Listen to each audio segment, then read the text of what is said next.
Another reason you could be avoiding therapy or talking about your mental health is if you've had backlash from other people when you've tried to talk about emotions or trauma in the past. This is similar to stigma being passed down from parents, but you hear it from friends, from other relatives, you can hear it from partners. But if you have friends that don't value talking about the deep stuff, then it's so easy to just keep pushing them away, numbing them, dumbing them down, invalidating yourself, and not to try to get help because you've been told by everyone around you that it's stupid or pointless. I hear you. Please listen to me when I tell you it's not pointless. Talking about this stuff saves lives and improves lives. You just need to change your perspective, and the people around you are shitty. You need to be real with yourself. You need to trust yourself. If you really feel in your heart that you need to talk to somebody, don't let the people around you tell you that it's stupid. Another reason is if you're invalidating your own struggles and your own feelings. This could present saying things like, oh, it's not that bad, or I can manage it. It could also be,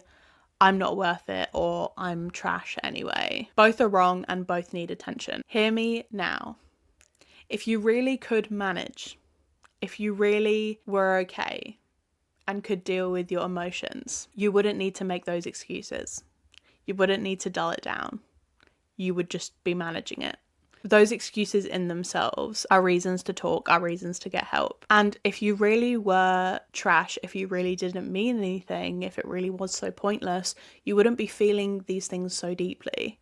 If you weren't worth anything, you wouldn't care. Those negative feelings that you have about yourself are born from caring. You want to be better and do better for yourself. And you're not right now, and that's okay. But this is your little nugget of hope. You have the capacity to feel that deeply. At the moment, it's feeling negative. It's a blessing and a curse, but it has the capacity to turn into feeling deeply in a positive way. Trust me, I've done it. I was like this once, and I've changed it. It is possible. It's difficult to lose the identity that you've built around your pain. Choosing to heal, it involves a lot of change. In my case, it involved uprooting almost everything in my life. No more partying, no more alcohol, complete change in friendship group, new direction in life, new hobbies, new habits. Deciding that you deserve more and opening the door to that change is terrifying. But finding out who you really are past that brick wall that you've built up around yourself to protect yourself, it is so worth it.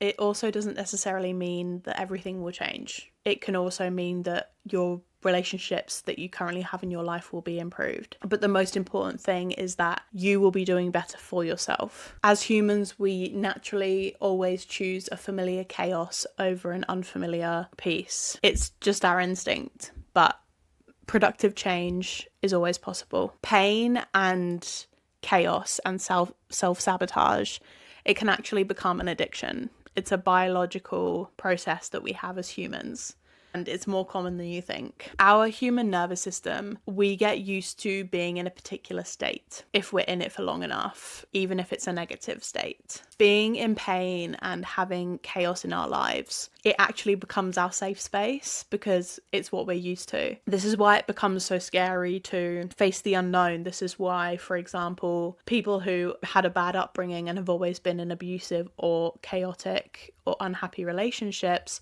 once you get into a healthy relationship, it feels boring because there's no chaos, there's no dramatic arguments. It's just peace and love and healthy communication. But that, to some people, can feel negative because you don't have those really intense emotions happening all the time. But that's your nervous system reacting to that positive change, because it's no longer in that safe space that you've been in for so long. Once the nervous system feels that positive change, it can feel bad. It is not your fault and it's biological, but at some point you have to face the music. At some point you have to make that change, or you're forever going to be stuck in this anxious state. So now we're going to get on to reasons why I think you should push past that fear of dealing with your mental health and dealing with your struggles. After this, I'll be giving you some practical tools on how to implement dealing with your feelings. But here's why you should do that. Firstly,